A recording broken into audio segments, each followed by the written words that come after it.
Origen de la devoción del Vía Crucis. Mientras duró la comparecencia ante Pilatos, la madre de Jesús, Magdalena y Juan permanecieron en una esquina de la plaza mirando y escuchando, sumidos en un profundo dolor. Cuando Jesús era conducido a Pilatos, Juan, junto con la Santísima Virgen y Magdalena, recorrieron todos los lugares en los que Jesús había estado desde que lo prendieron.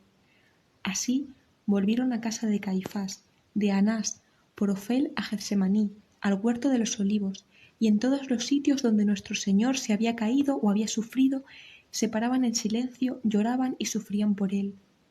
La Virgen se prosternó más de una vez y besó la tierra allí donde su hijo se había caído. Magdalena se retorcía las manos y Juan lloraba, las consolaba, las levantaba, las conducía más lejos. Este fue el principio del Vía Crucis y de los honores rendidos a los misterios de la pasión de Jesús aún antes de que ésta se cumpliera. Pilatos y su mujer. Mientras Jesús era conducido a casa de Herodes, yo vi a Pilatos ir con su esposa Claudia Procla. Ella corrió a encontrarse con él y juntos fueron a una casa situada sobre una elevación del jardín, detrás del palacio. Claudia estaba agitada y muy asustada.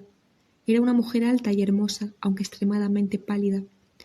Tenía un velo echado por la cabeza, pero aún así se veían los cabellos colocados alrededor de la cabeza con algunos adornos.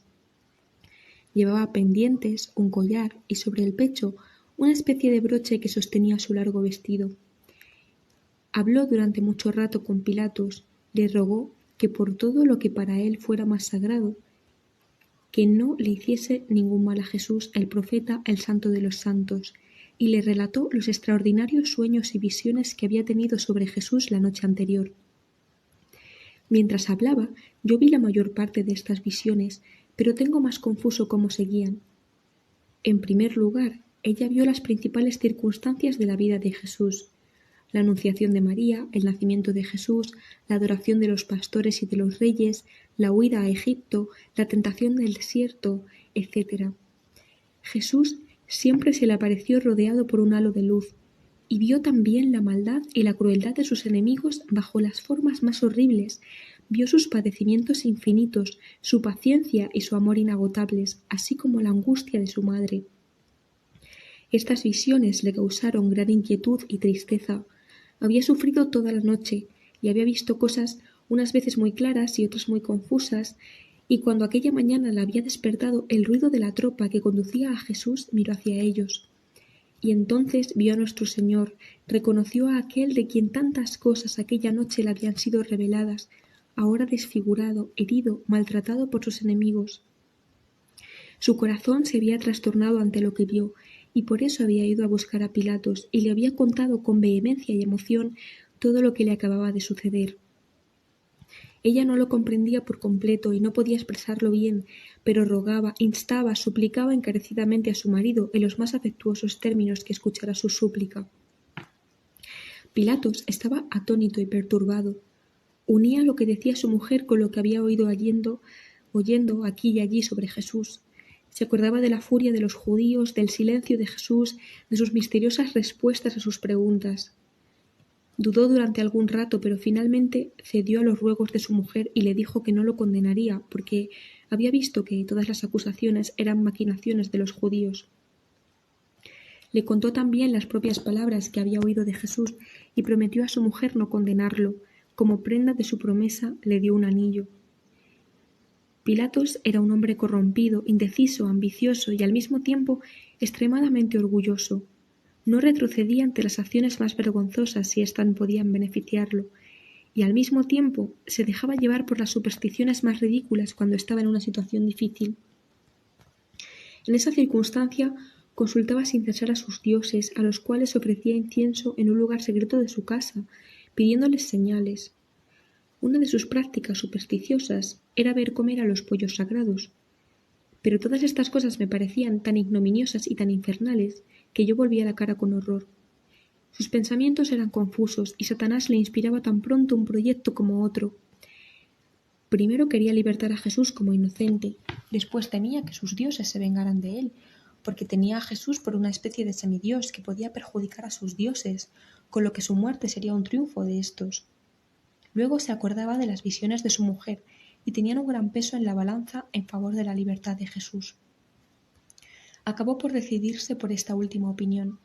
Quería ser justo, pero tenía que anteponer sus objetivos por la misma razón por la que había preguntado a Jesús: ¿qué es la verdad? La mayor confusión reinaba en sus ideas e influía en sus actos, y su único deseo era no arriesgarse. Cada vez era mayor el número de gente que se agolpaba en la plaza y en la calle por donde debían conducir a Jesús. Los grupos se formaban según unas ciertas pautas, dependiendo de la población, de donde cada uno había subido a la fiesta. Los fariseos, los más rencorosos de todos, estaban con sus correligionarios trabajando y excitando a los indecisos contra Jesús. Los soldados romanos eran numerosos en el puesto de guardia de Pilatos y muchos de ellos se habían mezclado con la muchedumbre. Jesús ante Herodes. El palacio del tetrarca Herodes estaba situado al norte de la plaza, en la parte nueva de la ciudad. No estaba lejos del de Pilatos. Una escolta de soldados romanos, la mayor parte originarios de los países situados entre Italia y Suiza, se habían unido a la de los judíos, y los enemigos de Jesús, furiosos por los paseos que les hacían dar, no cesaban de ultrajar al Salvador y de maltratarlo. Herodes, habiendo recibido el aviso de Pilatos, estaba esperando en una sala grande, sentado sobre almohadones que formaban una especie de trono. Estaba rodeado por cortesanos y guerreros. El sumo sacerdote y los miembros del consejo entraron y se acercaron a él. Jesús se quedó en la puerta. Herodes se sentía muy halagado al ver que Pilatos reconocía, en presencia de los sacerdotes judíos, su derecho a juzgar a un Galileo. También se alegraba de ver ante él, en un estado de humillación y degradación, a aquel Jesús que nunca se había dignado a presentarse. Juan el Bautista había hablado de Jesús en términos tan magníficos y había oído tantos relatos sobre él contados por los herodianos y todos sus espías, que su curiosidad estaba muy excitada. Tenía la maravillosa oportunidad de someterlo a interrogatorio delante de los cortesanos y de los miembros del Sanedrín, y así poder mostrar su erudición. Pilatos le había mandado decir que él no había hallado ningún crimen en aquel hombre, y él creyó que aquello era un aviso para que tratase con desprecio a los acusadores. Lo hizo así, con lo que aumentó la furia de éstos de manera indescriptible. En cuanto estuvieron en presencia de Herodes, empezaron a vociferar, sin orden, las acusaciones, pero Herodes miró a Jesús con curiosidad. Sin embargo, cuando lo vio tan desfigurado, lleno de golpes, con el cabello en desorden, la cara ensangrentada y la túnica manchada, aquel príncipe voluptuoso y afeminado sintió una mezcla de asco y compasión. Pronunció el nombre de Dios, volvió la cara con repugnancia y dijo a los sacerdotes: «Lleváoslo y lavadlo. ¿Cómo podéis traer a mi presencia un hombre tan sucio y tan lleno de heridas?» Los esbirros llevaron a Jesús al patio, cogieron agua en un cubo y lo limpiaron sin dejar de maltratarlo.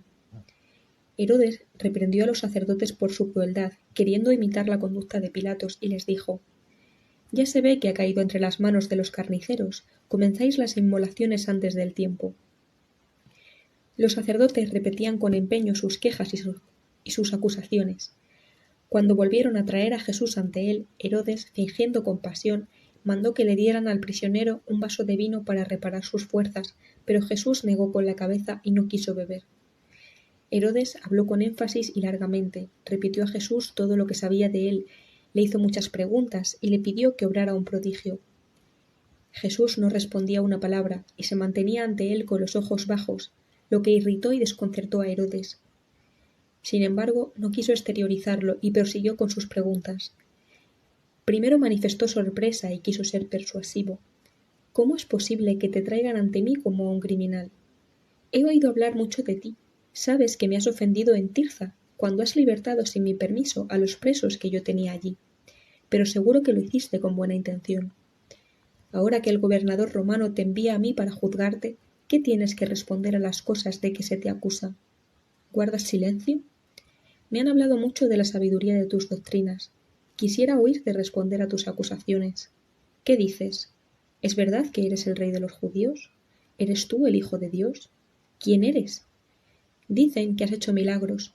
Haz alguno delante de mí. Tu libertad depende de mí.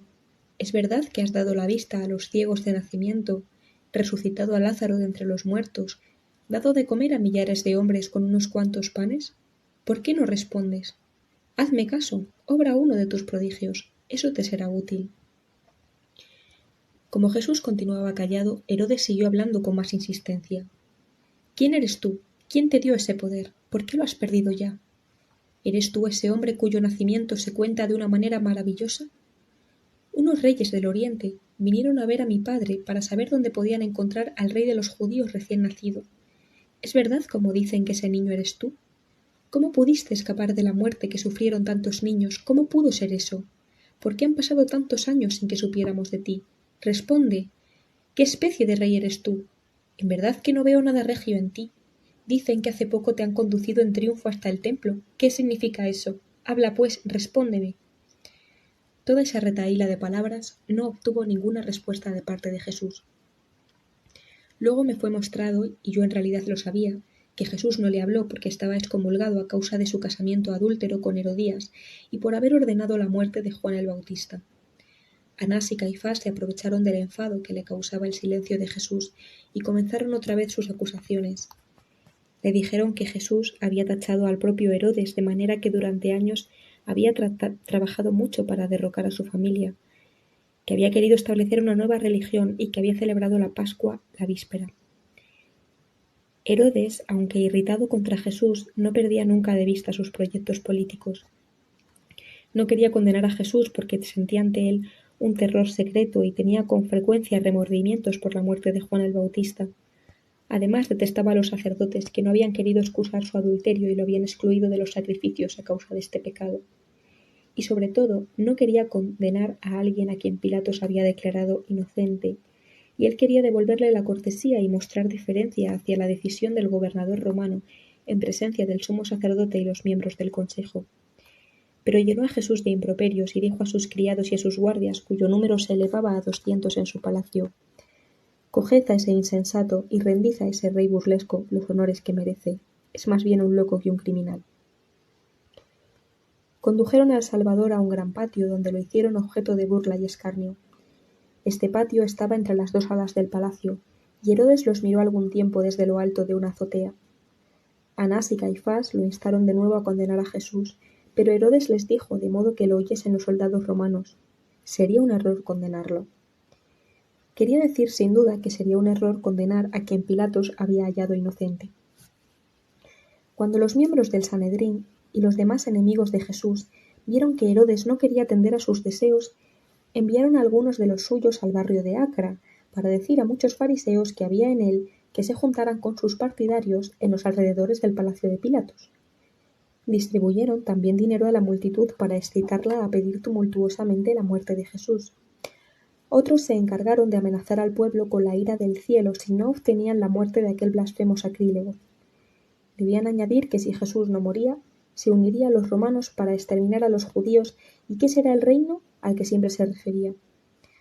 Además, debían hacer correr la voz de que Herodes lo había condenado, pero que era necesario que el pueblo se pronunciara, que se temía que si se ponía en libertad a Jesús, sus partidarios turbarían la fiesta y los romanos llevarían a cabo una cruel venganza contra los judíos. Extendieron también los rumores más contradictorios y los más adecuados para inquietar al pueblo, a fin de irritarlos y sublevarlos. Algunos de ellos, mientras tanto, daban dinero a los soldados de Herodes para que maltratasen a Jesús hasta la muerte, pues deseaban que perdiese la vida antes de que Pilatos le concediese la libertad. Mientras los fariseos estaban ocupados en estos asuntos, nuestro Salvador sufría los suplicios para los que los soldados de Herodes habían sido comprados. Estos lo empujaron en el patio, y uno de ellos trajo un gran saco blanco que estaba en el cuarto del portero y que había contenido algodón. Le hicieron un agujero con una espada y entre grandes risotadas se lo echaron a Jesús sobre la cabeza. Otro soldado trajo un pedazo de tela colorada y se la pusieron al cuello. Entonces se inclinaban delante de él, lo empujaban, lo injuriaban, lo escupían, le pegaban porque no había querido responder a su rey. Le dedicaban 1000 saludos irrisorios, le arrojaban lodo, tiraban de él como para hacerlo danzar. Habiéndole tirado al suelo, Lo arrastraron hasta un arroyo que rodeaba el patio, de modo que su sagrada cabeza daba contra las columnas y los ángulos de las paredes. Después lo levantaron y comenzaron otra vez los insultos.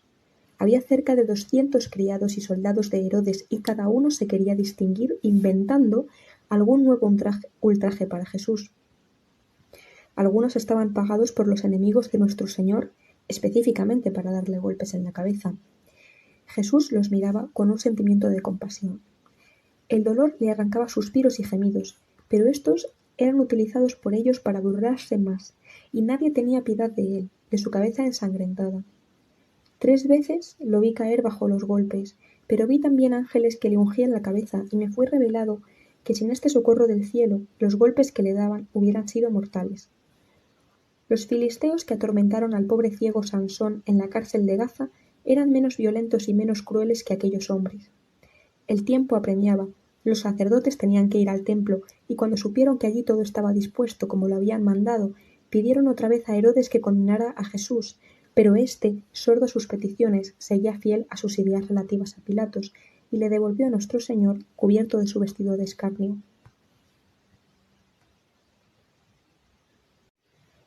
Jesús es llevado de Herodes a Pilatos. Los enemigos de Jesús, que lo habían llevado de Pilatos a Herodes, estaban avergonzados de tener que volver al sitio en donde ya había sido declarado inocente.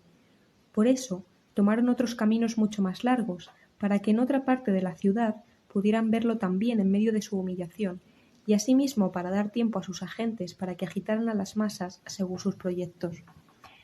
El camino que siguieron esta vez era más duro y más desigual, y en todo el trayecto no cesaron de maltratar a Jesús.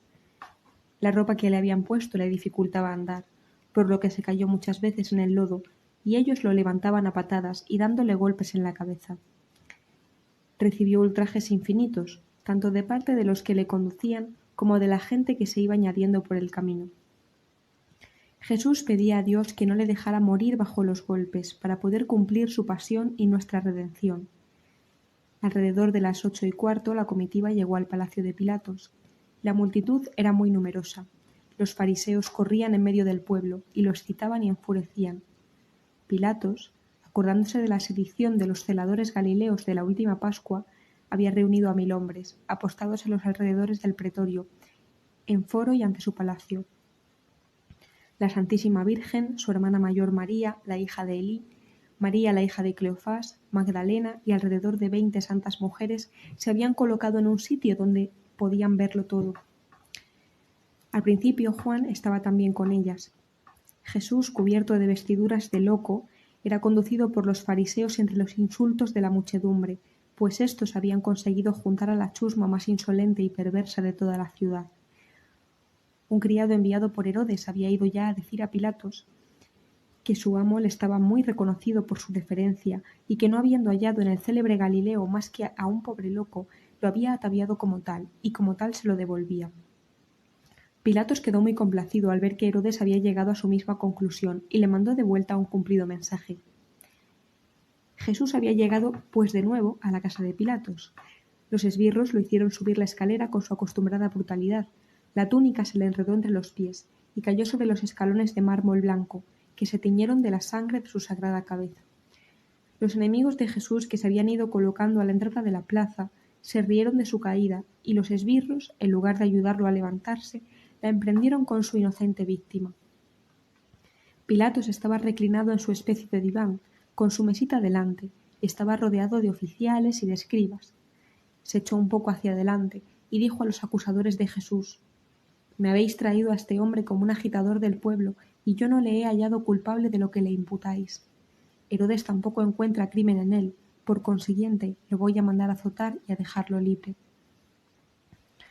Al oír esto, violentos murmullos se elevaron entre los fariseos, y más dinero fue repartido entre la chusma. Pilatos recibió con gran desprecio estas agitaciones y respondió con sarcasmo: «Era el tiempo precisamente en que el pueblo se presentaba cada año ante él para pedirle, según una antigua costumbre, la libertad de un preso».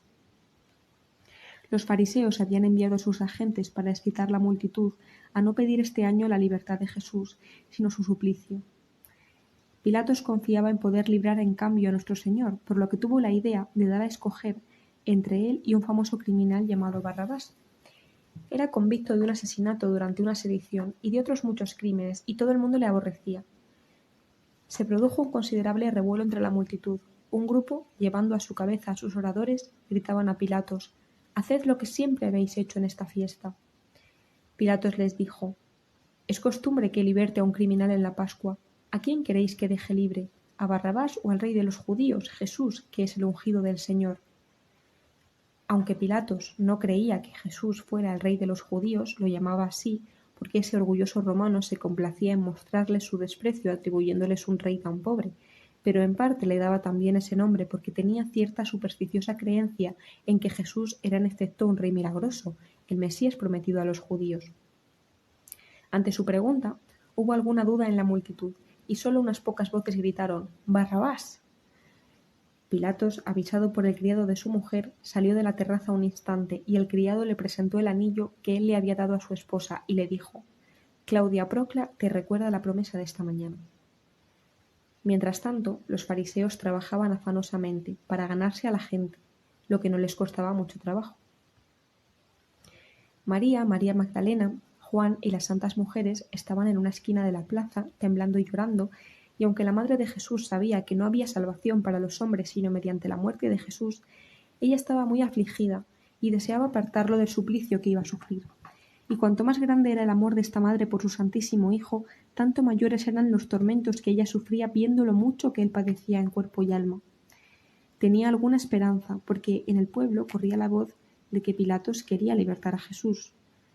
No lejos de ella había grupos de gente de Cafarnaún que Jesús había curado y a quienes habían predicado.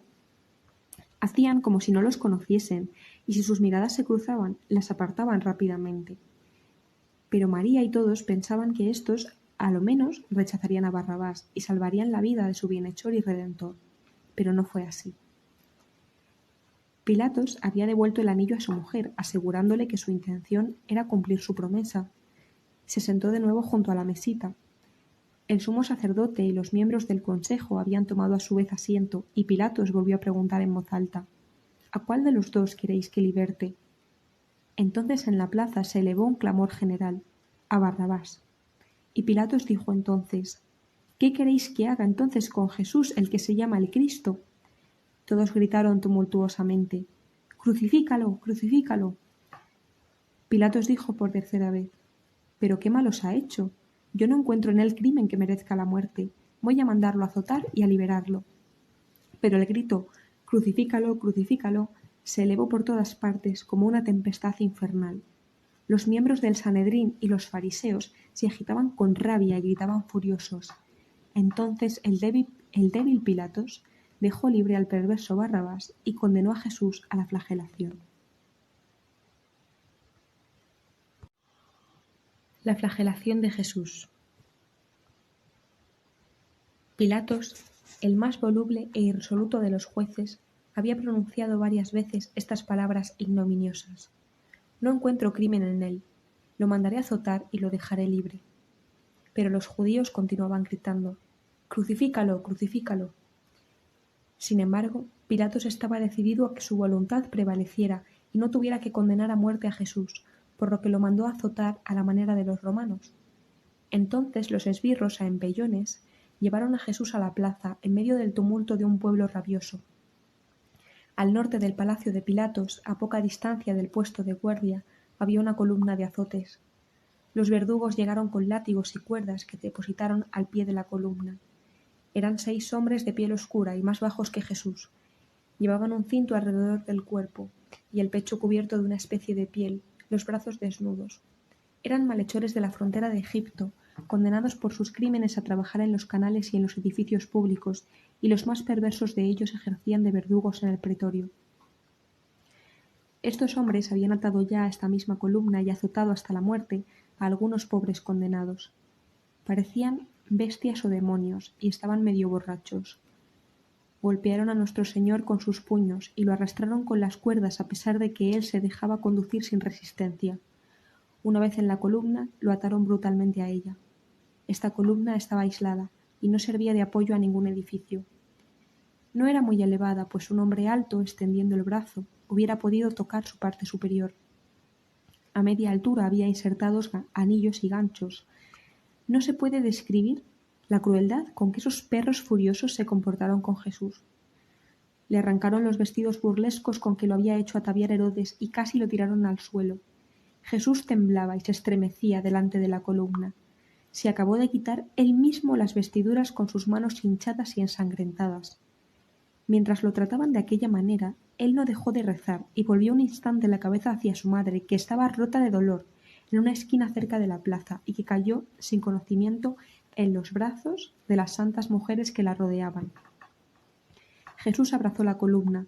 Los verdugos le ataron las manos levantadas en alto, a una de las anillas de arriba, y extendieron tanto sus brazos hacia arriba, que sus pies, atados fuertemente a la parte inferior de la columna, apenas tocaban el suelo. El Santo de los Santos fue sujetado con violencia a la columna de los malhechores, y dos de estos, furiosos, comenzaron a flagelar su cuerpo sagrado desde la cabeza hasta los pies. Los látigos o varas que usaron primero parecían de madera blanca y flexible, o puede ser también que fueran nervios de buey o correas de cuero duro o blando. Nuestro amado Señor, el Hijo de Dios, el Dios verdadero hecho hombre, temblaba y se retorcía como un gusano bajo los golpes. Sus gemidos, suaves y claros, se oían como una oración en medio del ruido de los golpes. De cuando en cuando los gritos del pueblo y de los fariseos llegaban como una ruidosa tempestad y cubrían sus quejidos llenos de dolor y de plegarias. Gritaban: «¡Mátalo, crucifícalo!», pues Pilatos seguía parlamentando con el pueblo. Y antes de que él hablara, una trompeta sonaba en medio del tumulto para pedir silencio. Entonces se oía de nuevo el ruido de los azotes, los quejidos de Jesús, las imprecaciones de los verdugos y el balido de los corderos pascuales que eran lavados en la piscina de las ovejas. Ese balido era un sonido conmovedor. En esos momentos eran las únicas voces que se unían a los quejidos de Jesús. El pueblo judío se mantenía a cierta distancia de la columna. Los soldados romanos ocupaban diferentes puntos. Muchas personas iban y venían, silenciosas o profiriendo insultos. Unas pocas parecían conmovidas, y parecía como si rayos de luz surgidos de Jesús llegaran hasta sus corazones. Yo vi jóvenes infames, casi desnudos, que preparaban varas frescas cerca del cuerpo de guardia. Otros iban a buscar varas de espino. Algunos agentes del sumo sacerdote y el consejo daban dinero a los verdugos. Les trajeron también un cántaro de una bebida espesa y roja, de la que bebieron hasta embriagarse. Pasado un cuarto de hora, los dos verdugos que azotaban a Jesús fueron reemplazados por otros. El cuerpo del Salvador estaba cubierto de manchas negras, azules y coloradas, y su sangre corría por el suelo. Por todas partes se oían las injurias y las burlas a la inocente víctima. La noche había sido extremadamente fría y la mañana oscura y nublada, incluso con algo de lluvia. Por eso sorprendió a todo el mundo que en un momento determinado el día se abriera y el sol brillara con fuerza. La segunda pareja de verdugos empezó a azotar a Jesús con redoblada violencia. Usaban otro tipo de vara. Eran de espino con nudos y puntas. Sus golpes rasgaron toda la piel de Jesús, su sangre salpicó a cierta distancia, y ellos se mancharon los brazos con ella. Jesús gemía y se estremecía. Muchos extranjeros pasaron por la plaza montados sobre camellos, se paraban un momento y quedaban inundados de horror y pena cuando la gente les explicaba lo que pasaba. Eran viajeros que habían recibido el bautismo de Juan o que habían oído los sermones de Jesús en la montaña. El tumulto y los gritos no cesaban alrededor de la casa de Pilatos. Dos nuevos verdugos sustituyeron a los últimos mencionados. Estos pegaron a Jesús con correas que tenían en las puntas unos garfios de hierro, con los cuales le arrancaban la carne a cada golpe. ¡Ah! ¿Con qué palabras podría describirse este terrible y sobrecogedor espectáculo?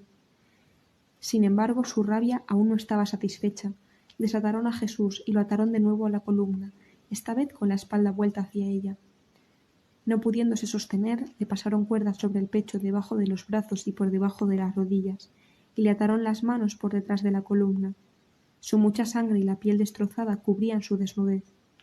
Entonces se echaron sobre él como perros furiosos. Uno de ellos le pegaba en la cara con una vara nueva.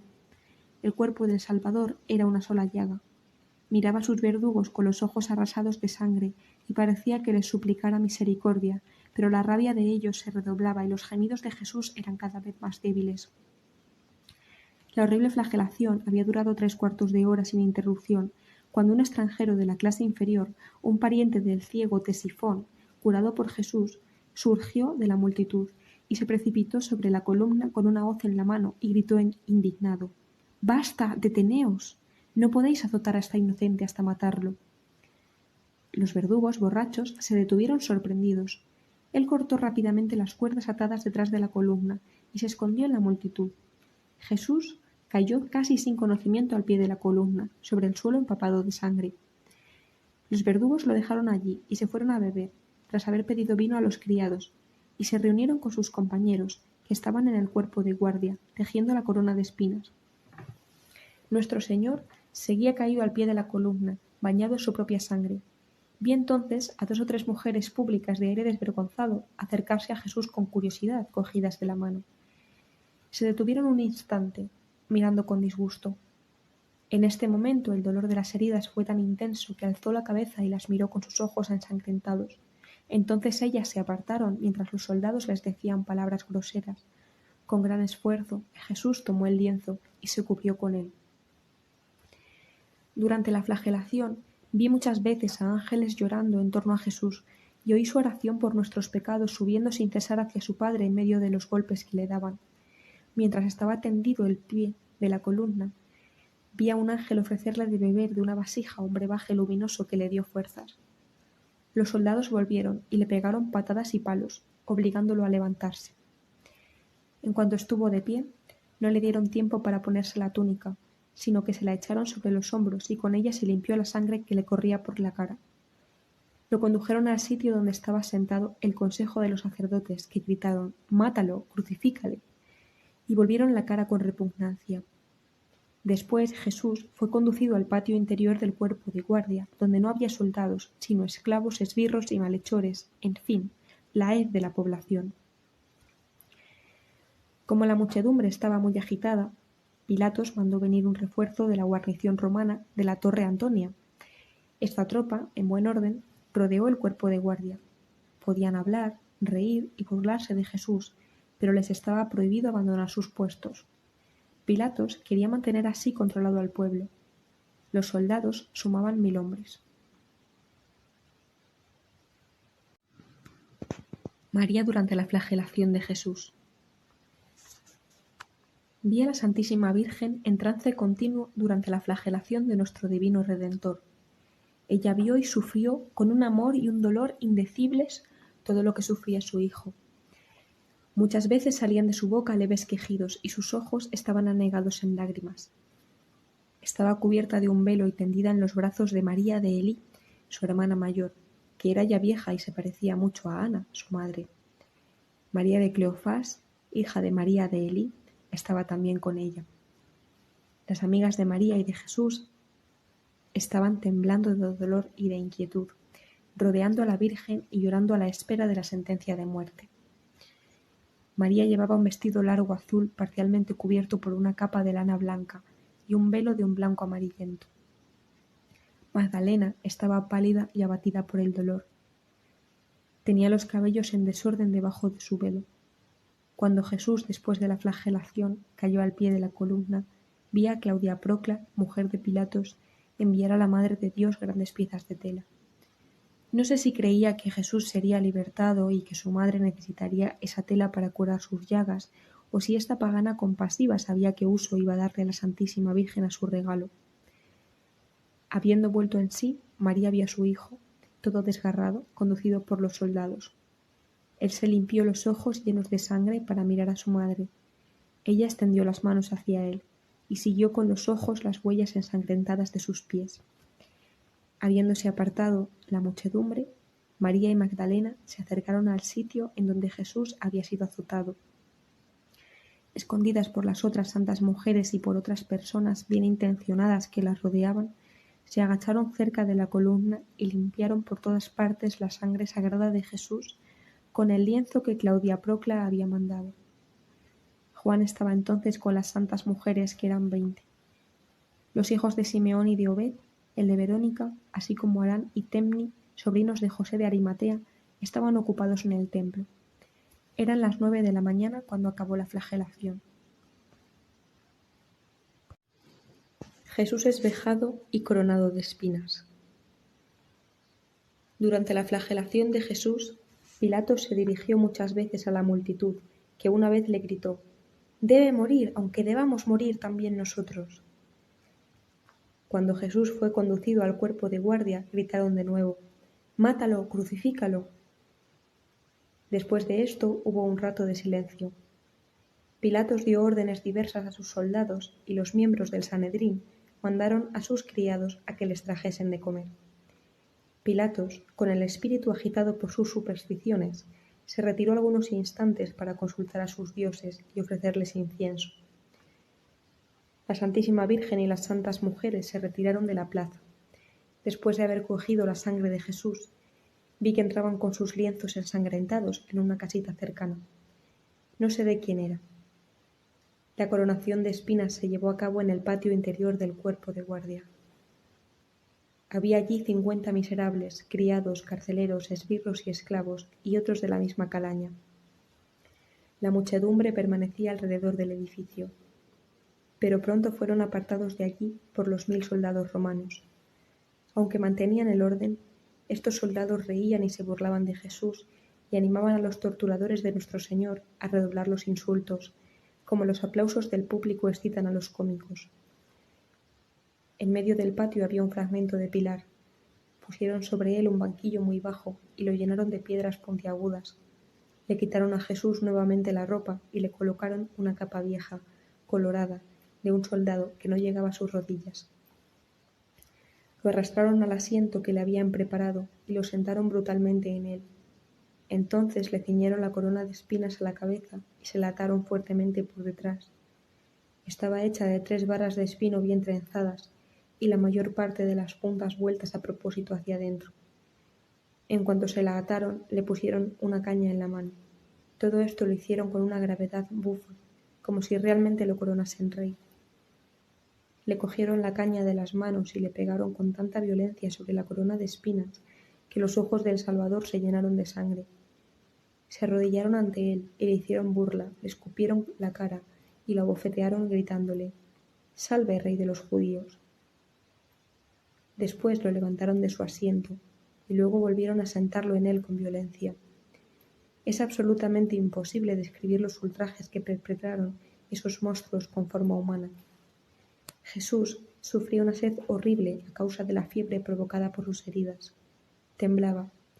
Su carne estaba abierta hasta los huesos, su lengua contraída. Solo la sangre sagrada que caía de su cabeza refrescaba sus labios ardientes y entreabiertos. Esta espantosa escena duró media hora, mientras los soldados formados alrededor del pretorio seguían riendo e incitando la perpetración de todavía mayores ultrajes. Ecce homo. Jesús, cubierto con la capa colorada, con la corona de espinas sobre la cabeza y el cetro de caña entre las manos atadas, fue conducido de nuevo al palacio de Pilatos. Resultaba irreconocible a causa de la sangre que le cubría los ojos, la boca y la barba. Su cuerpo era pura llaga, andaba encorvado y temblando. Cuando nuestro Señor llegó ante Pilatos, este hombre débil y cruel se echó a temblar de horror y compasión, mientras el populacho y los sacerdotes, en cambio, seguían insultándole y burlándose de él. Cuando Jesús subió los escalones, Pilatos se asomó a la terraza y sonó la trompeta anunciando que el gobernador quería hablar. Se dirigió al sumo sacerdote, a los miembros del consejo y a todos los presentes y les digo: «Os lo mostraré de nuevo y os vuelvo a decir que no hallo en él ningún crimen». Jesús fue conducido junto a Pilatos, para que todo el mundo pudiera ver con sus crueles ojos el estado en que Jesús se encontraba.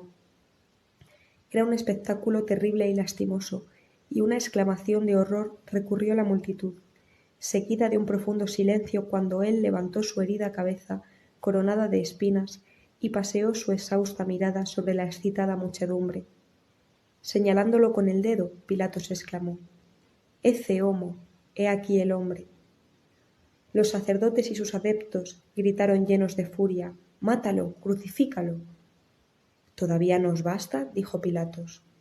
«El castigo que ha recibido le habrá quitado las ganas de ser rey». Pero ellos, furiosos, seguían gritando y cada vez más gente se añadía a la exigencia. «¡Mátalo, crucifícalo!». Pilatos mandó tocar otra vez la trompeta y pidiendo silencio dijo: «Entonces, tomadlo y crucificadlo vosotros, pues yo no hallo en él ninguna culpa». Algunos de los sacerdotes exclamaron: «Según nuestra ley debe morir, pues se ha llamado a sí mismo Hijo de Dios». Estas palabras, «se ha llamado a sí mismo Hijo de Dios», despertaron los temores supersticiosos de Pilatos. Hizo conducir a Jesús a otra estancia y a solas le preguntó qué pretendía. Jesús no respondió y Pilatos le dijo: «¿No me respondes? ¿No sabes que está en mi mano crucificarte o ponerte en libertad?». Y Jesús le contestó: «Tú no tienes más poder sobre mí que el que has recibido de arriba, por eso el que me ha entregado a ti ha cometido el mayor pecado». La indecisión de su marido llenaba a Claudia Procla de inquietud, por lo que en ese momento ella le mandó de nuevo el anillo para recordarle su promesa, pero él le dio una respuesta vaga y supersticiosa, cuyo sentido era que dejaba el caso en manos de los dioses. Los enemigos de Jesús, habiendo sabido de los esfuerzos llevados a cabo por Claudia para salvarlo, hicieron correr el rumor de que los partidarios de Jesús habían seducido a la mujer de Pilatos, y que si lo ponían en libertad, se uniría a los romanos para destruir Jerusalén y exterminar a todos los judíos. Pilatos, en medio de sus vacilaciones, era como un hombre borracho, su razón no sabía dónde agarrarse. Se dirigió una vez más a los enemigos de Jesús, y viendo que seguían pidiendo su muerte, si cabe con más violencia que nunca, agitado, incierto, quiso obtener del Salvador una respuesta que lo sacara de este penoso estado. Volvió al pretorio y se quedó de nuevo a solas con él. «¿Será posible que sea un dios?», se decía, mirando a Jesús desfigurado y ensangrentado. Después le suplicó que le dijera si era Dios, si era el rey prometido a los judíos, y hasta dónde se extendía su imperio y de qué tipo era su divinidad. No puedo repetir más que el sentido de la respuesta de Jesús, pero sus palabras fueron solemnes y severas. Le repitió que su reino no era de este mundo. Después le reveló todos los crímenes secretos que Pilatos había cometido. Le avisó de la suerte miserable que le esperaba, el destierro y un fin abominable, y predijo que él, Jesús, vendría un día a pronunciar contra él un juicio justo. Pilatos, medio aterrorizado y medio enfadado por las palabras de Jesús, salió otra vez a la terraza y declaró que quería libertar a Jesús. Entonces gritaron: «Si lo sueltas, no eres amigo del César, porque el que se nombra a sí mismo rey es enemigo del César». Otros le decían que lo denunciarían al emperador, porque les impedía celebrar la fiesta, que acabase pronto porque a las 10 tenían que estar en el templo. Otra vez se oían por todas partes gritos: «¡Crucifícale, crucifícale!», desde las azoteas y la plaza, desde las calles cercanas al foro, donde muchas personas se habían juntado. Pilatos vio que sus esfuerzos eran inútiles, que el tumulto se hacía cada vez más ensordecedor, y la agitación era tanta que él empezaba a temer una sublevación. Entonces Pilatos mandó que le trajesen agua, un criado se la echó sobre las manos delante del pueblo, y él gritó desde lo alto de la terraza: «Soy inocente de la sangre de este justo, vosotros responderéis de ella». Entonces se levantó un grito horrible y unánime de toda la gente reunida allí desde todos los pueblos de Palestina, quienes exclamaron: «Que su sangre caiga sobre nosotros y nuestros hijos». Muchas veces, durante mis meditaciones sobre la pasión de nuestro Señor, recuerdo y veo el momento mismo de esta solemne declaración. Veo un cielo negro cubierto de nubes ensangrentadas, de las cuales salen varas y espadas de fuego, atravesando como maldiciones a la muchedumbre entera. Todos ellos me parecen sumidos en tinieblas. Su grito sale de su boca como una llama que recae sobre ellos, penetra en algunos y sólo vuela sobre otros. Estos son los que se han convertido después de la muerte de Jesús. El número de estos es considerable, pues Jesús y María no cesaron de rezar por sus enemigos. Jesús condenado a morir en la cruz. Pilatos dudaba más que nunca. Su conciencia le decía: Jesús es inocente. Su mujer decía: Jesús es sagrado. Su superstición decía: que era enemigo de sus dioses. Su cobardía decía que era un dios y se vengaría de él. Irritado y asustado por las últimas palabras que le había dicho Jesús, hizo el último esfuerzo para salvarlo. Pero los judíos metieron en él un nuevo temor, amenazándolo con quejarse al emperador. El miedo al emperador le determinó a cumplir la voluntad de ellos, en contra de la justicia de su propia convicción y de la palabra que había dado a su mujer. Dio la sangre de Jesús a los judíos, y para lavar su conciencia no tuvo más que el agua que hizo echar sobre sus manos. Cuando los judíos, habiendo aceptado la maldición sobre ellos y sobre sus hijos, pedían que esta sangre redentora que pide misericordia para nosotros recayera sobre ellos, Pilatos empezó a hacer los preparativos para pronunciar la sentencia. Mandó traer sus vestidos de ceremonia, se puso un tocado en el que brillaba una piedra preciosa y otra capa. Pusieron también un bastón ante él. Estaba rodeado de soldados, precedidos de oficiales del tribunal, y detrás iban los escribas con rollos y tablas donde registrar la sentencia. Delante de él marchaba un hombre que tocaba la trompeta. Así fue desde su palacio hasta el foro, donde frente a la columna de la flagelación había un asiento elevado desde donde se pronunciaban las sentencias. Este tribunal se llamaba Gábata. Era una especie de terraza redonda a la que se accedía por unos escalones.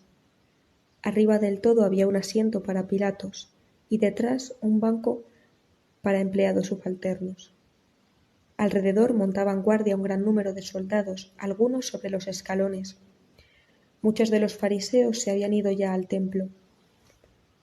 No quedaban más que Anás, Caifás y otros 28 que se dirigieron al tribunal cuando Pilatos se puso sus vestidos de ceremonia. Los 2 ladrones habían sido ya conducidos al tribunal cuando Jesús fue mostrado al pueblo con las palabras «Ecce homo». El Salvador, con su capa roja y su corona de espinas, fue conducido delante del tribunal y colocado entre los malhechores. Cuando Pilato se sentó en su asiento, dijo a los judíos: «Ved aquí a vuestro rey». Y ellos respondieron: «Crucifícalo». «¿Queréis que crucifique a vuestro rey?», volvió a preguntar Pilatos. «No tenemos más rey que el César», gritaron los sacerdotes.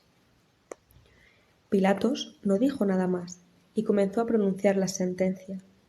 Los 2 ladrones habían sido condenados anteriormente ya al suplicio de la cruz, pero el Sanedrín había retrasado su ejecución porque querían reservarse una afrenta más para Jesús, asociándolo en su suplicio a 2 malhechores de la peor calaña.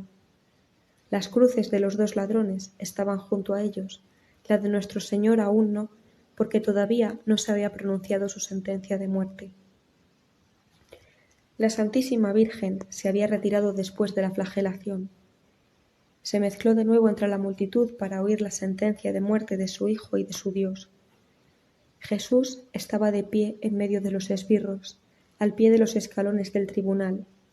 La trompeta sonó para imponer silencio, y Pilatos pronunció su sentencia sobre Jesucristo con el enfado de un cobarde. Me irrité de tanta bajeza y de tanta doblez.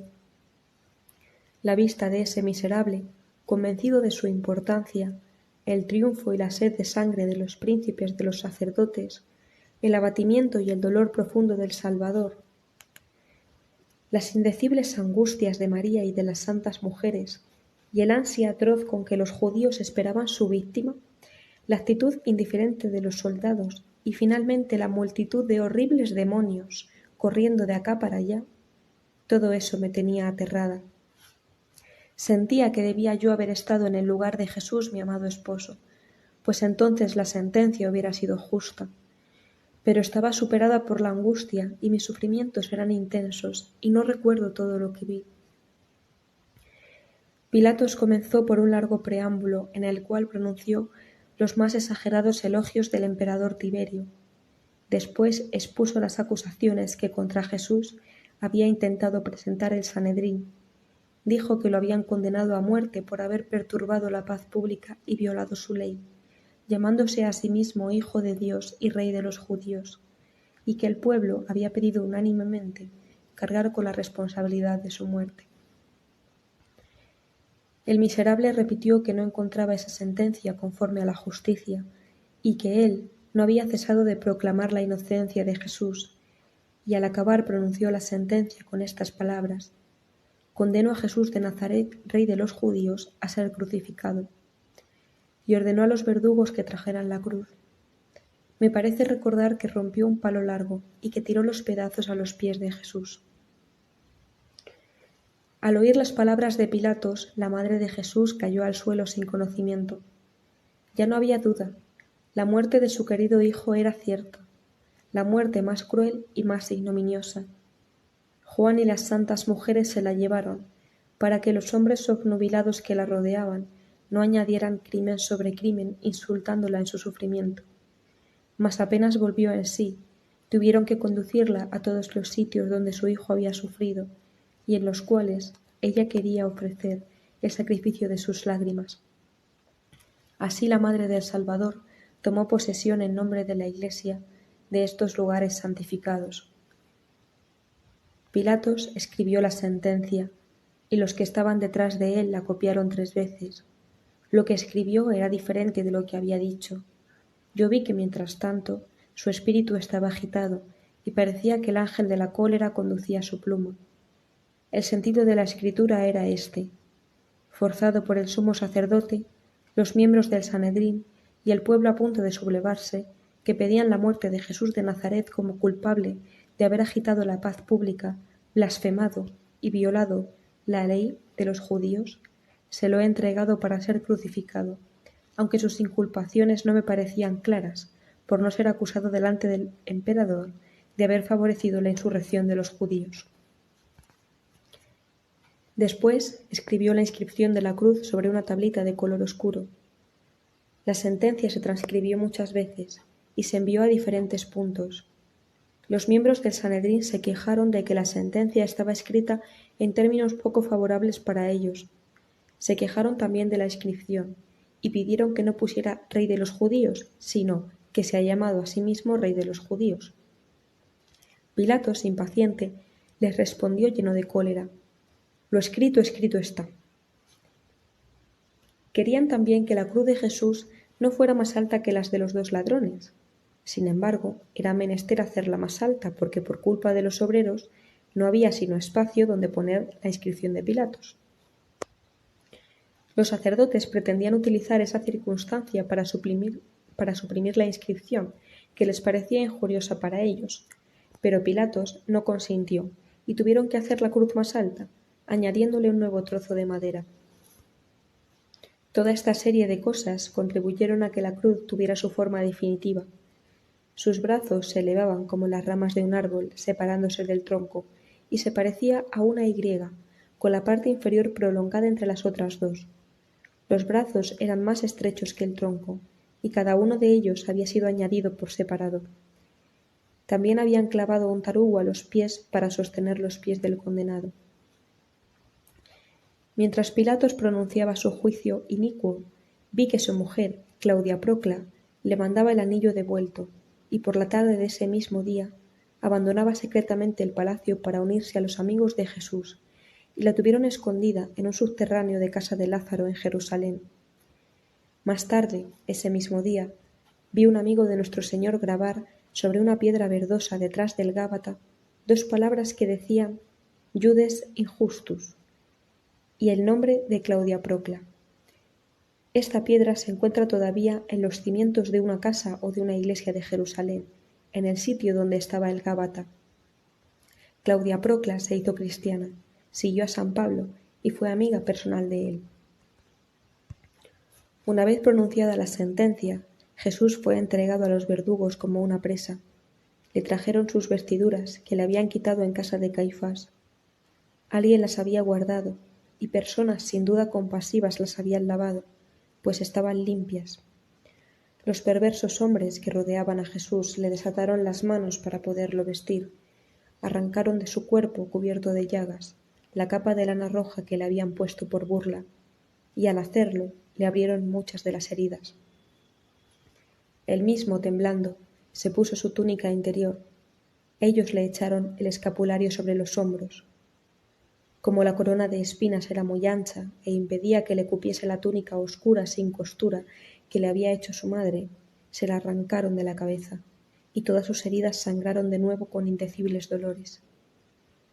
Le pusieron también su sobrevesta de lana blanca, su cinturón y su capa.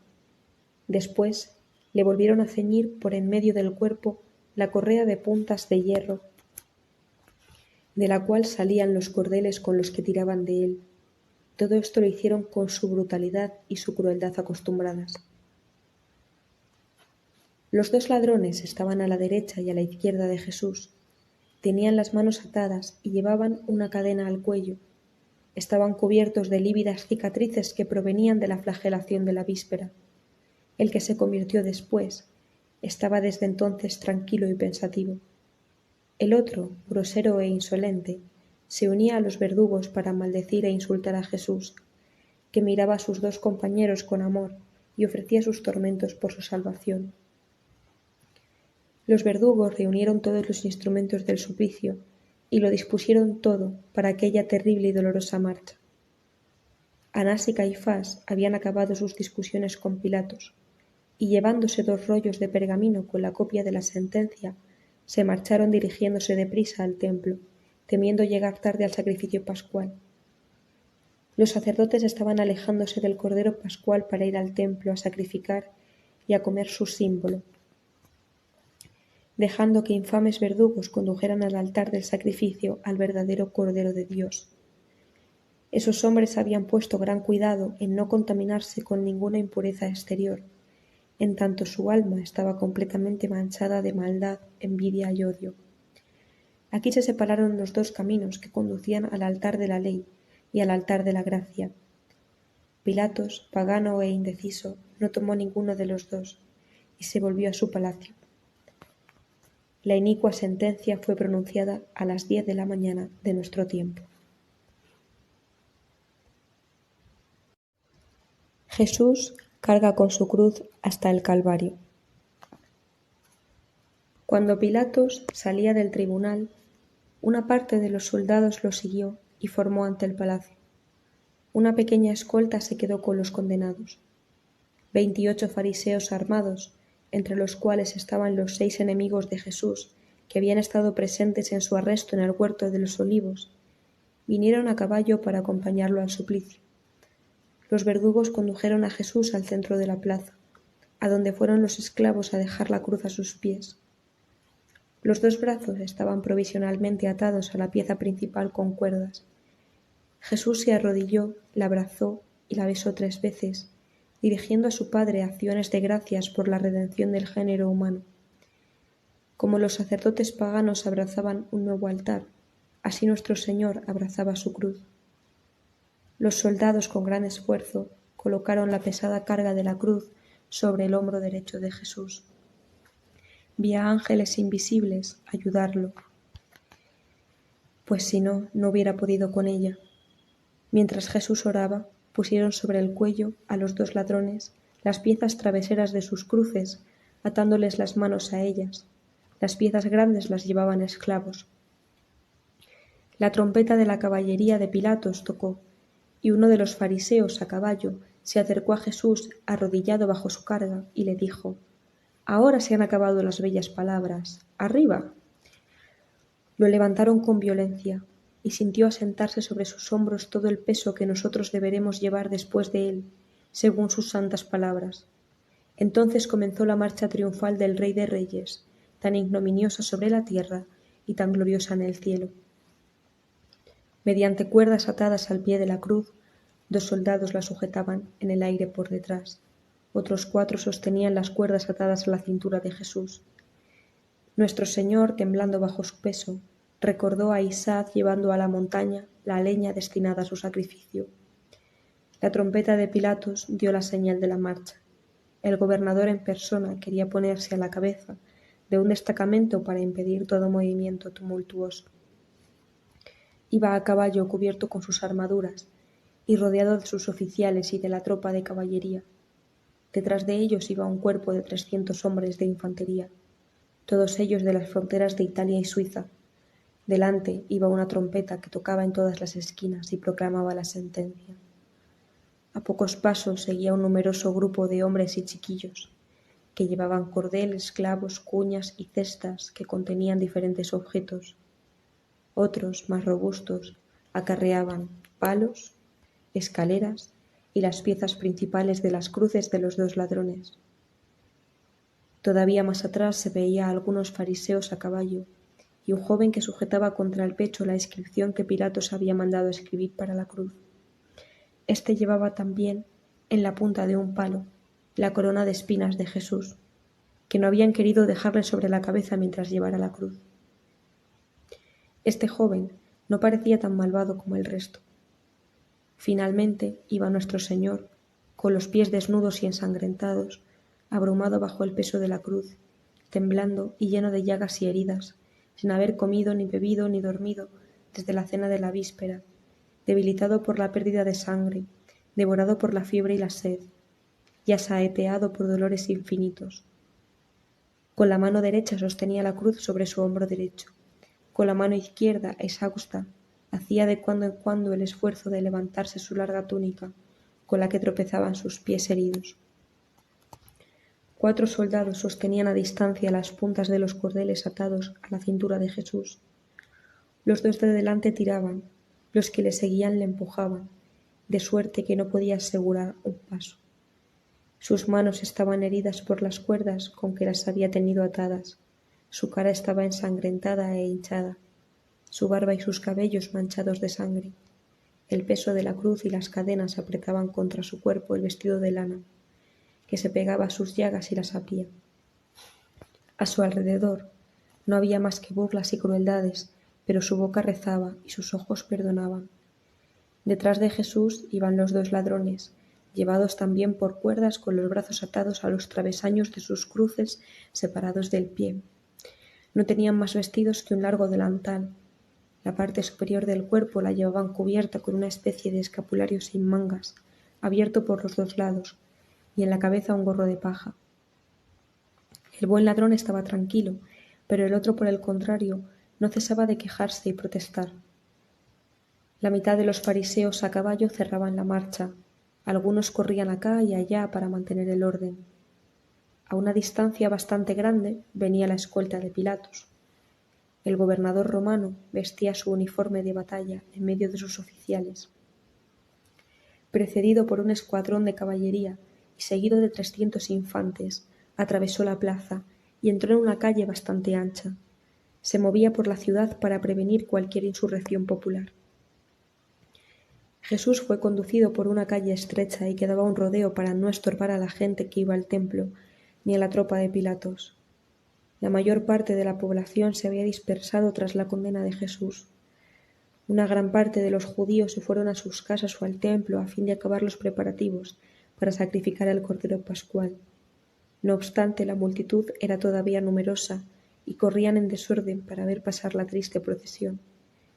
La escolta de los soldados romanos impedía que se acercasen en exceso, y los curiosos tenían que dar la vuelta por las calles que atravesaban y correr delante para verlos. Casi todos ellos llegaron al Calvario antes que Jesús. La calle por donde pasaba Jesús era muy estrecha y sucia. Sufrió mucho pasando por allí, porque los esbirros lo atormentaban con las cuerdas, el pueblo lo injuriaba desde las ventanas, los esclavos le tiraban lodo e inmundicias, y hasta los niños cogían piedras y se las lanzaban o se las echaban bajo los pies.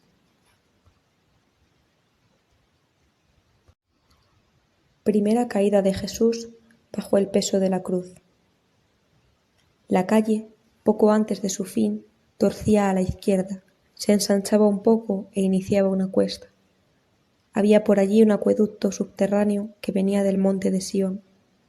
Antes de la subida había un hoyo que cuando llovía con frecuencia se llenaba de agua y lodo, y por cuya razón habían puesto una piedra grande sobre él para facilitar el paso. Cuando Jesús llegó a este sitio ya no podía andar, pero como los verdugos tiraban de él y lo empujaban sin misericordia, se cayó a lo largo contra esta piedra, y la cruz cayó a su lado. Los verdugos se detuvieron, llenándolo de imprecaciones y pegándole. Hermano Jesús tendía la mano para que lo ayudasen. «Ah», exclamó, «pronto se acabará todo». y rogó por sus verdugos.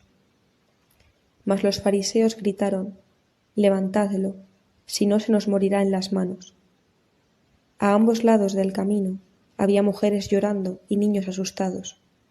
Sostenido por un socorro sobrenatural, Jesús levantó la cabeza, y aquellos hombres atroces, en lugar de aliviar sus tormentos, le pusieron entonces la corona de espinas.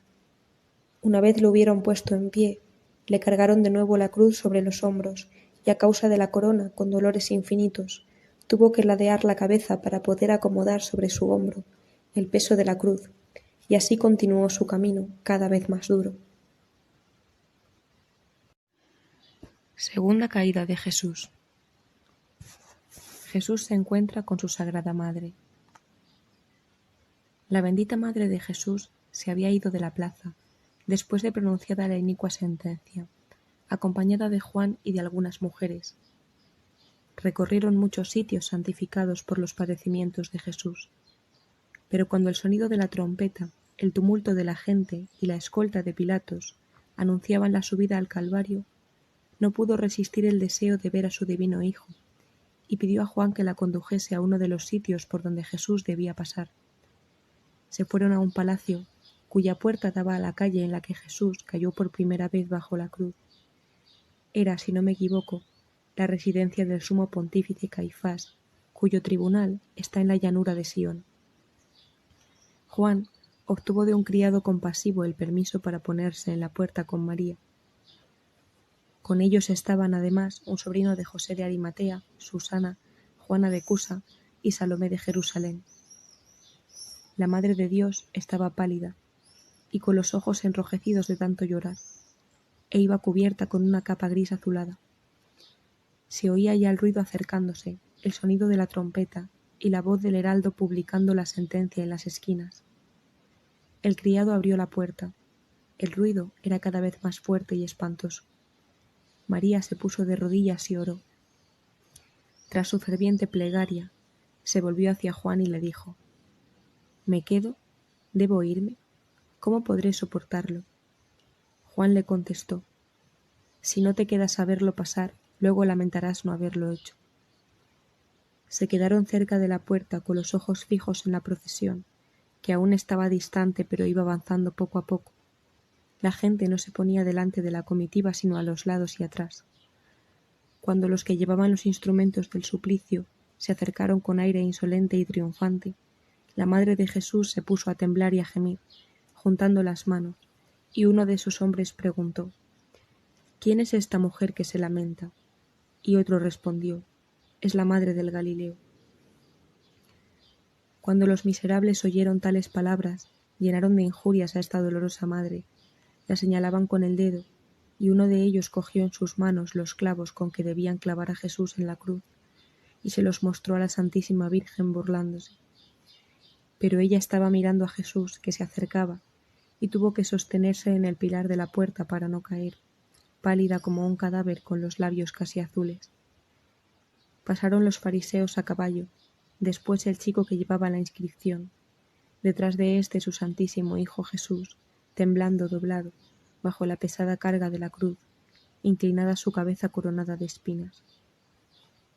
Echó una mirada de compasión sobre su madre, tropezó y cayó por segunda vez sobre sus rodillas y manos. María, en medio de la inmensidad de su agonía, no vio ni a sus soldados ni a verdugos, no vio más que a su querido hijo. Se precipitó desde la puerta de la casa entre los soldados que maltrataban a Jesús, cayó de rodillas a su lado y se abrazó a él. Yo solo oí estas palabras: «Hijo mío y madre mía», pero no sé si fueron realmente pronunciadas o si las oí solo en mi mente. Siguió una momentánea confusión. Juan y las santas mujeres querían levantar a María. Los verdugos la injuriaban. Uno de ellos le dijo: «Mujer, ¿qué vienes a hacer aquí? Si lo hubieras educado mejor, no estaría ahora en nuestras manos». Algunos soldados, sin embargo, tuvieron compasión, y aunque se vieron obligados a apartar a la Santísima Virgen, ninguno le puso las manos de encima. Juan y las santas mujeres la rodearon, y ella cayó como muerta sobre sus rodillas, sobre la piedra angular de la puerta, donde quedó la huella de sus manos. Esta piedra, que era muy dura, fue transportada a la primera iglesia católica, cerca de la piscina de Bethesda, en el obispado de Santiago el Menor. Los 2 discípulos que estaban con la madre de Jesús se la llevaron al interior de la casa y cerraron la puerta. Mientras tanto, los esbirros levantaron a Jesús y le colocaron de otro modo la cruz sobre los hombros. Los brazos de la cruz se habían desatado. Uno de ellos había resbalado y era con el que Jesús había tropezado. Jesús lo llevaba ahora de tal modo que por detrás todo el peso de la pieza se arrastraba por el suelo. Yo vi acá y allá, en medio de la multitud que seguía a la comitiva, profiriendo maldiciones e injurias, a algunas mujeres cubiertas con velos y derramando lágrimas. Tercera caída de Jesús. Simón el Cireneo. Tras recorrer un tramo más de calle, la comitiva llegó a la cuesta de una muralla vieja interior de la ciudad. Delante de ella había una plaza abierta de la que partían 3 calles. En esta plaza, Jesús, al pasar sobre una piedra gruesa, tropezó y cayó. La cruz se deslizó de su hombro y quedó a su lado, y ya no se pudo levantar. Algunas personas bien vestidas que cruzaban por allí para ir al templo, exclamaban compasivas: «Mira este pobre hombre, está agonizando». Pero sus enemigos no tenían piedad de él. Esto causó un nuevo retraso. No podían poner a Jesús en pie, y los fariseos dijeron a los soldados: «No llegará vivo al lugar de la ejecución, buscad a un hombre que le ayude a llevar la cruz». A poca distancia vieron a un pagano llamado Simón el Cireneo, acompañado de sus 3 hijos, que llevaba debajo del brazo un haz de ramas menudas, pues era jardinero y venía de trabajar en los jardines situados cerca de la muralla oriental de la ciudad. Estaba atrapado entre la multitud, y los soldados, habiendo reconocido por sus vestidos que era un pagano y un trabajador de clase inferior, lo cogieron y le ordenaron que ayudara al Galileo a llevar su cruz. Primero se negó, pero luego tuvo que ceder a la fuerza. Sus hijos lloraban y gritaban, y algunas mujeres que lo conocían se hicieron cargo de ellos. Simón estaba muy disgustado y se sentía vejado al tener que caminar junto a un hombre que se hallaba en tan deplorable estado como Jesús, sucio, herido y con la ropa llena de lodo. Pero Jesús lloraba y lo miraba con tal ternura que Simón se sintió conmovido. Lo ayudó a levantarse y al instante los esbirros ataron sobre sus hombros uno de los brazos de la cruz. Él iba detrás de Jesús, a quien había aliviado de su carga. Se pusieron otra vez en marcha. Simón era un hombre robusto de 40 años. Sus hijos llevaban vestidos color rojo. Los 2 mayores, de nombre Rufo y Alejandro, se unieron más adelante a los discípulos de Jesús. El tercero era mucho más pequeño, pero unos pocos años más tarde lo vi viviendo con San Esteban. Simón no había acarreado durante mucho rato la cruz, cuando se sintió profundamente tocado por la gracia.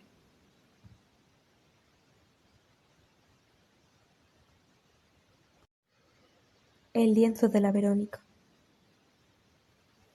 La comitiva entró en una calle larga, que torcía un poco a la izquierda y que estaba cortada por otras calles que la cruzaban.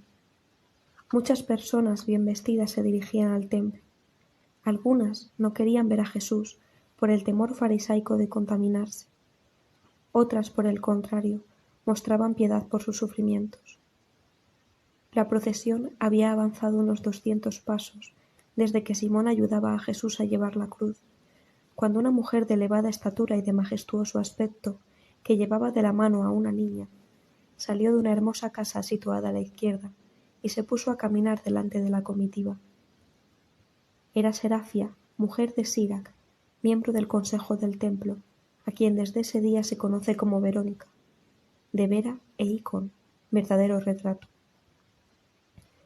Serafia había preparado en su casa un excelente vino aromatizado, con la piadosa intención de dárselo a beber al Señor, para refrescarlo en su doloroso camino al Calvario. Cuando la vi por primera vez, iba envuelta en un largo velo y llevaba de la mano a una niña de 9 años que había adoptado. Del otro brazo llevaba colgando un lienzo, bajo el que la niña escondió una jarrita de vino al ver acercarse la comitiva. Los que iban delante quisieron apartarla, Mas la mujer se abrió paso a través de la multitud de soldados y esbirros, y llegó hasta Jesús, se arrodilló a su lado y le ofreció el lienzo, diciéndole: «Permite que limpie la cara de mi Señor». Jesús cogió el paño con su mano izquierda, enjugó con él su cara ensangrentada, y se lo devolvió, dándole las gracias. Serafia, después de haberlo besado, lo metió debajo de su capa y se levantó. La niña tendió tímidamente la jarrita de vino hacia Jesús, pero los soldados no permitieron que bebiera. Lo inesperado del valiente gesto de Verónica había sorprendido a los guardias y provocado una momentánea e involuntaria detención, que Verónica aprovechó para ofrecer el lienzo a su divino Señor. Los fariseos y los alguaciles, irritados por esta parada y sobre todo por este testimonio público de veneración que se había rendido a Jesús, pegaron y maltrataron a nuestro Señor, mientras Verónica entraba corriendo en su casa. En cuanto estuvo dentro, extendió el lienzo sobre la mesa que tenía delante, y cayó de rodillas casi sin conocimiento. La niña se arrodilló a su lado llorando. Una amiga que fue a visitarla la halló así, junto al lienzo extendido, y vio que la cara ensangrentada de Jesús estaba estampada en él en todos sus detalles. Se quedó atónita, hizo volver en sí a Verónica y le mostró el lienzo, delante del cual ella se arrodilló llorando y diciendo: «Ahora puedo morir feliz, pues el Señor me ha dado un recuerdo de sí mismo». Este paño era de tela fina, 3 veces más largo que ancho, y se llevaba habitualmente alrededor del cuello. Era costumbre llevar un lienzo semejante al socorrer a los afligidos y a los enfermos, y limpiarles la cara con él, en señal de dolor o de compasión. Verónica guardó siempre el lienzo en la cabecera de su cama. Después de su muerte fue para la Santísima Virgen y luego para la Iglesia, por medio de los apóstoles.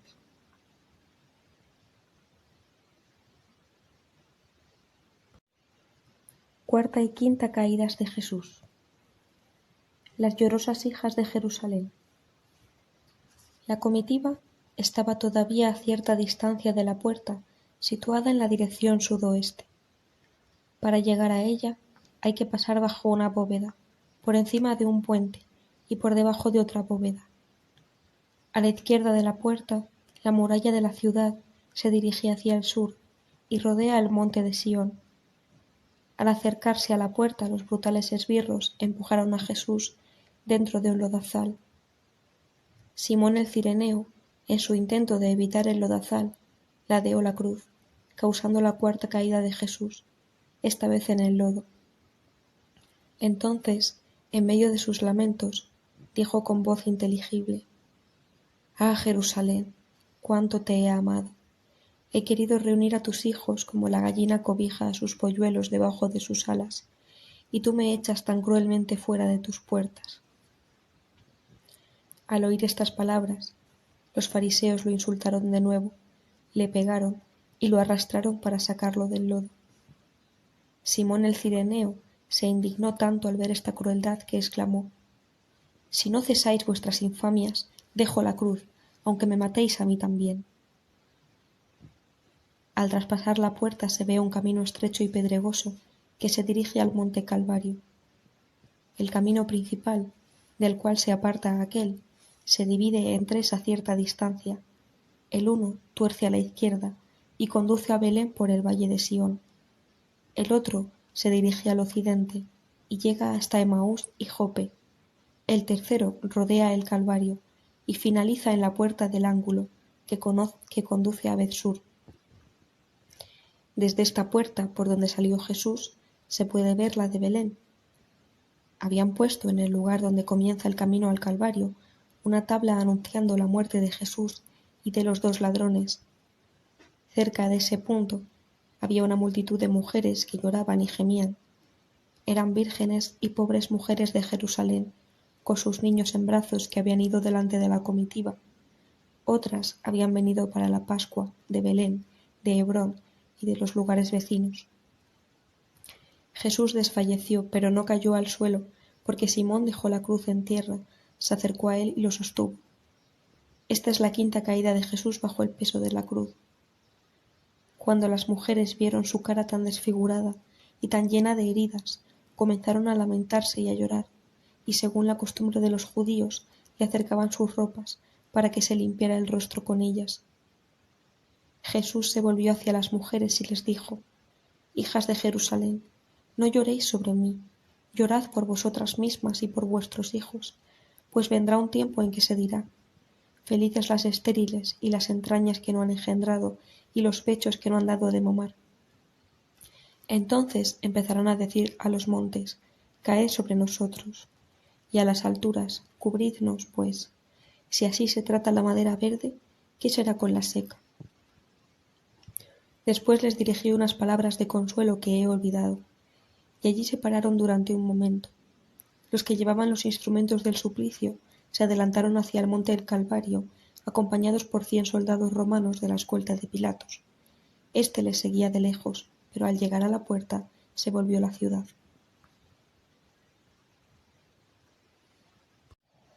Sexta y séptima caídas de Jesús.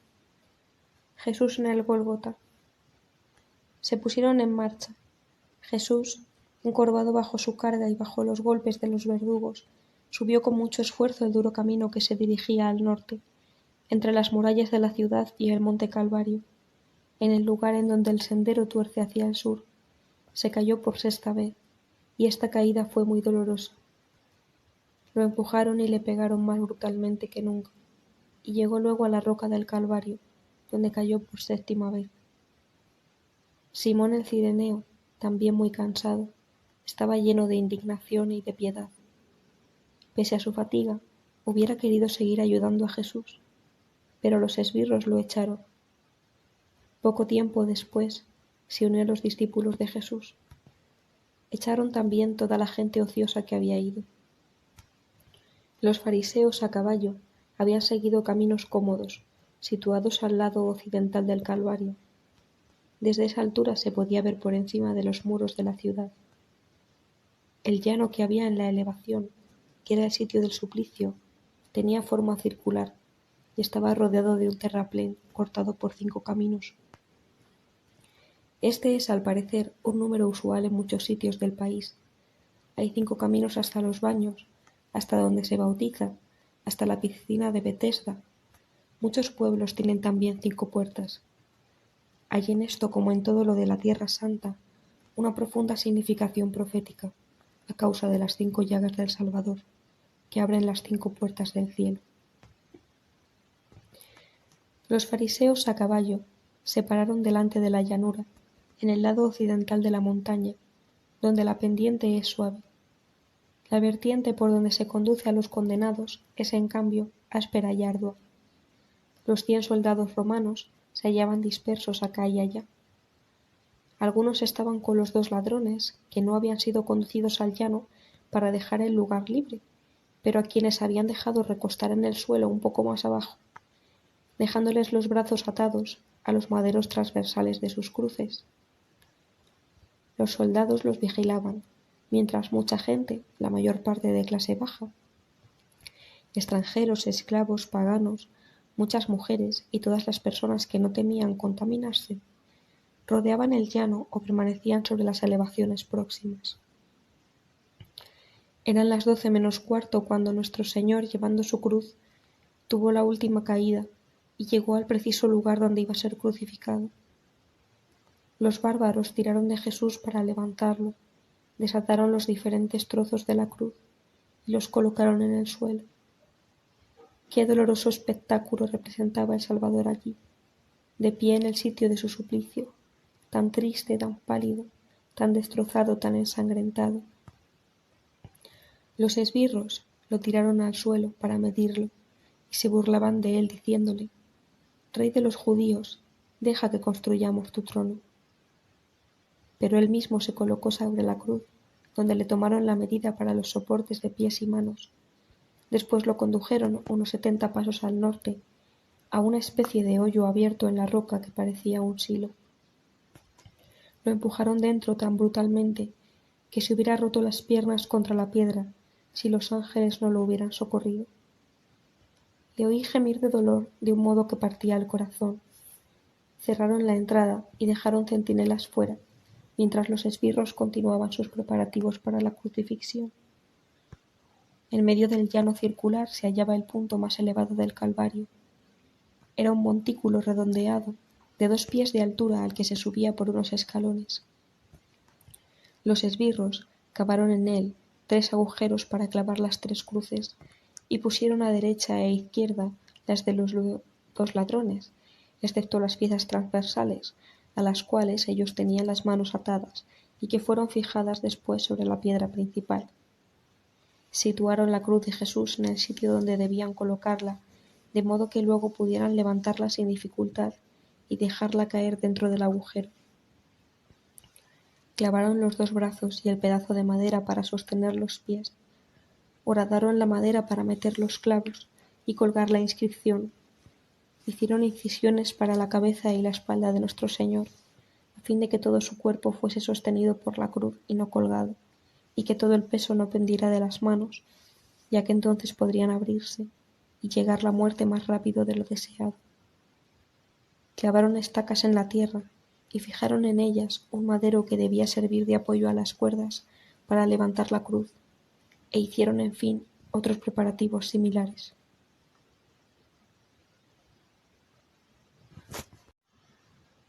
María y las santas mujeres van al Calvario. Después de su doloroso encuentro con Jesús portando la cruz, la afligida madre fue recogida sin conocimiento por Juan y las santas mujeres.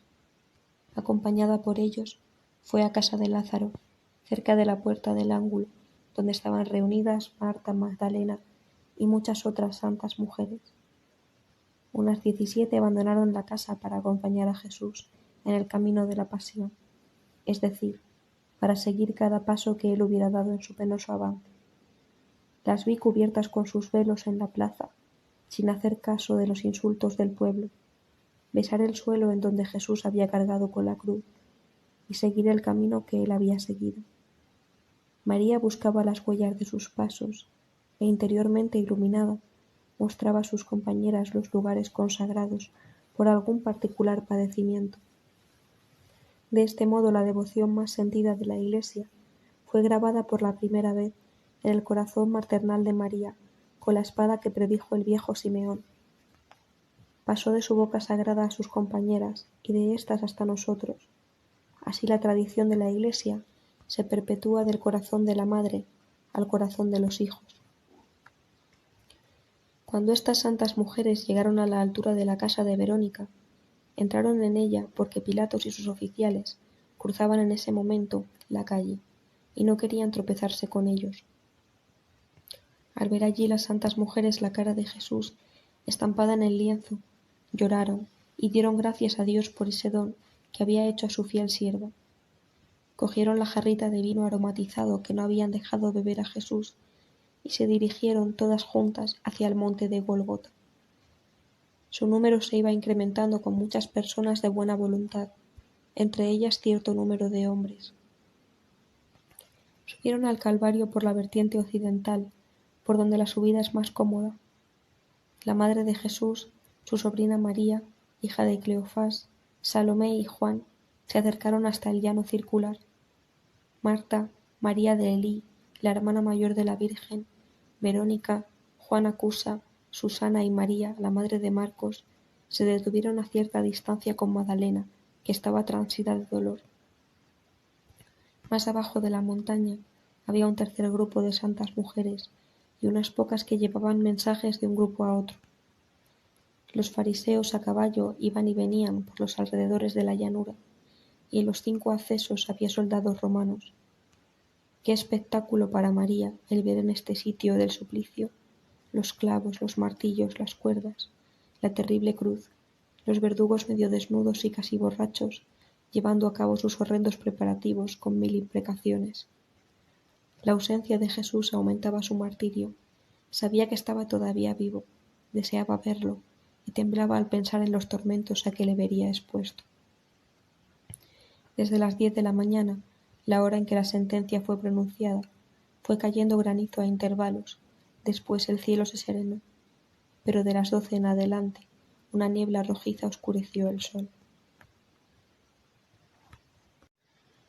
Jesús crucificado y refrescado con vinagre. 4 esbirros fueron a buscar a Jesús al silo donde lo habían encerrado. Lo trataron con su habitual brutalidad, llenándolo de ultrajes en los últimos pasos que le quedaban por dar. Luego lo arrastraron sobre el montículo. Cuando las santas mujeres lo vieron, dieron dinero a un hombre para que comprara de los verdugos el permiso de dar de beber a Jesús el vino aromatizado de Verónica.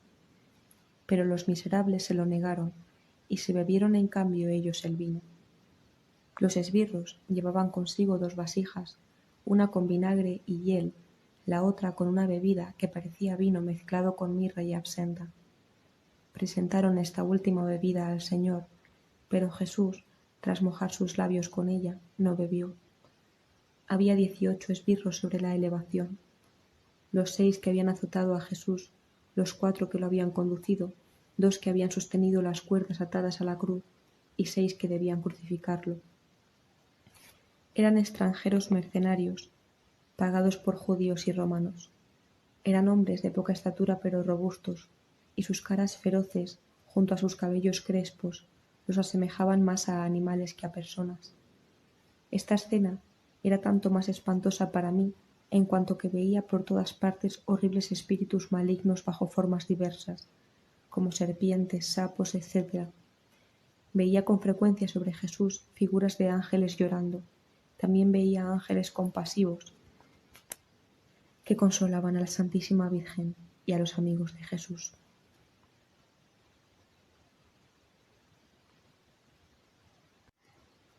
Jesús clavado en la cruz. Los esbirros despojaron a nuestro Señor de su capa, del cinturón con el cual lo habían arrastrado y de su propio cinto. Le quitaron después la sobrevesta de lana blanca, y como no podían sacarle la túnica sin costuras que su madre le había hecho, a causa de la corona de espinas, le arrancaron sin miramientos esta corona de la cabeza, abriendo de nuevo todas sus heridas. No le quedaba más que su escapulario corto de lana sobre los hombros y un lienzo alrededor de los riñones. El escapulario se había pegado a sus heridas abiertas y sufrió dolores indecibles cuando se lo quitaron. El Hijo del Hombre temblaba, estaba cubierto de llagas, sus hombros y sus espaldas estaban desgarrados hasta los huesos. Le hicieron sentarse sobre una piedra y le colocaron otra vez la corona sobre la cabeza. En ese momento le arrancaron también el lienzo que llevaba ceñido a la cintura, con lo que dejaron al Salvador desnudo ante todos ellos, gente pervertida. Le ofrecieron de beber en un vaso vinagre con hiel, pero él, sin decir nada, volvió la cabeza y no lo tomó.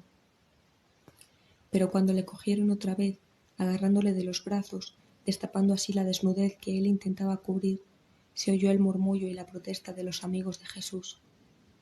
La madre rezaba fervorosamente y quería quitarse el velo para dárselo a él, pero en este momento un hombre llegó corriendo, se abrió paso entre los esbirros y ofreció a Jesús un lienzo, que éste aceptó agradecido y con el que se cubrió. Este hombre, llamado por las oraciones de la Santísima Virgen, solo dijo: «¿Ni siquiera vais a dejar que se cubra?», y desapareció tan precipitadamente como había aparecido. Era Jonadab, un sobrino de San José. No era un seguidor de Jesús, pero era un hombre honesto. Ya se sintió muy irritado cuando vio que Jesús había sido desnudado para la flagelación, y mientras subían hacia el Calvario, él estaba en el templo, pero las oraciones de la Santísima Virgen le dieron una revelación interior, y fue hacia allí a prestar este servicio a Jesús. A continuación, tumbaron a Jesús sobre la cruz y, extendiendo su brazo derecho sobre el madero derecho de la cruz, lo ataron fuertemente. Uno de ellos puso la rodilla sobre el pecho sagrado, otro le abrió la mano, un tercero apoyó sobre la carne un clavo grueso y largo y lo clavó con un martillo de hierro. Un gemido suave y claro salió del pecho de Jesús. Su sangre salpicó los brazos de sus verdugos. Los clavos eran muy largos, la cabeza chata y del ancho de una moneda. Tenían 3 caras, eran del grueso de un dedo pulgar. La punta sobresalía por detrás de la cruz. Después de haber clavado la mano derecha de nuestro Señor, los verdugos vieron que la mano izquierda no llegaba al agujero que habían abierto. Entonces ataron una cuerda al brazo izquierdo de Jesús y tiraron de él con toda la fuerza hasta lograr que la mano coincidiera con el agujero. Esta brutal dislocación de sus brazos le atormentó horriblemente. Su pecho se levantó y sus piernas se contrajeron. Los esbirros se arrodillaron de nuevo sobre su cuerpo y hundieron otro clavo en la mano izquierda. Los gemidos se oían en medio de los martillazos, pero no despertaron en los verdugos ninguna piedad. Los brazos de Jesús, extendidos, llegaban a cubrir completamente los brazos de la cruz. La Santísima Virgen sentía en sí misma cada insulto y cada nuevo tormento infligido a su Hijo. Estaba pálida como un cadáver y los gemidos no cesaban de salir de su pecho. Los fariseos se burlaron de ella y la increparon. Magdalena estaba fuera de sí. Se despedazaba la cara, sus ojos y sus carrillos estaban sangrientos. Los discípulos llevaron al grupo de mujeres un poco más lejos. Los esbirros habían clavado en la cruz un pedazo de madera para sostener los pies de Jesús, a fin de que todo el peso del cuerpo no pendiera de las manos y para evitar que los huesos de los pies se rompieran al sostenerlo. Habían hecho ya un agujero para el clavo de los pies y vaciado un poco la madera para encajar los talones. Todo el cuerpo de Jesús se había contraído hacia la parte superior de la cruz por la violenta tensión que soportaban los brazos, y sus rodillas se habían doblado. Los verdugos le extendieron las piernas de nuevo y se las ataron con cuerdas a la cruz, pero los pies no llegaban al pedazo de madera que habían colocado para sostenerlos. Entonces, llenos de furia, los unos querían hacer nuevos agujeros para los clavos de las manos y así bajar el cuerpo, pues era difícil mover el pedazo de madera más arriba, mientras otros lanzaban imprecaciones contra Jesús. No quiere estirarse, pero nosotros vamos a ayudarle. Entonces ataron una cuerda a su pie derecho y tiraron de él tan violentamente que lograron hacerlo llegar hasta el pedazo de madera. La dislocación fue tan espantosa que se oyó crujir el pecho de Jesús, y él exclamó: «Dios mío, Dios mío». Habían atado su pecho y sus brazos al madero para que el peso del cuerpo no arrancara las manos de los clavos. El padecimiento era insoportable. Ataron después el pie izquierdo sobre el derecho y lo taladraron, aparte porque no coincidía con el otro y no podían clavarlos juntos. Cogieron un clavo más largo que los de las manos y lo clavaron con el martillo atravesando los pies y el pedazo de madera hasta el mástil de la cruz. Esta operación fue más dolorosa que todo lo demás, a causa de la dislocación antinatural de todo el cuerpo. Conté hasta 36 martillazos. Durante toda la crucifixión, nuestro Señor no dejaba de rezar. Entre gemidos repetía pasajes de los salmos que lo confortaban y de los profetas, cuyas predicciones estaba cumpliendo. No había cesado de orar así en todo el camino del Calvario, y lo hizo hasta su muerte. Yo oí y repetí con él todos estos pasajes, hasta que la inmensidad de mi pena me impidió seguir. Cuando hubieron acabado de clavar a Jesús en la cruz, el comandante de los soldados romanos ordenó que la tabla con las palabras de Pilatos fuera clavada a su vez arriba del todo de la cruz. La Santa Virgen se había acercado a la escena sangrienta, y cuando clavaron los pies de Jesús y ella oyó el estirar y crujir de sus huesos y sus gemidos, se desmayó y cayó en los brazos de sus compañeras. La gente se alborotó a su alrededor, y los fariseos se burlaron de ella y de las santas mujeres que la atendían. Unos cuantos discípulos la llevaron al sitio apartado donde estaba antes. Mientras duró la crucifixión, estuvieron oyendo gritos de dolor y compasión entre las mujeres y voces que decían: «¿Por qué no se abre la tierra y devora su iniquidad? ¿Por qué no cae fuego del cielo y fulmina a los malhechores?» El sol indicaba que eran las 12:15 cuando Jesús fue crucificado, y en el mismo momento en el que elevaban la cruz, en el templo resonaban las trompetas que celebraban la inmolación del Cordero Pascual.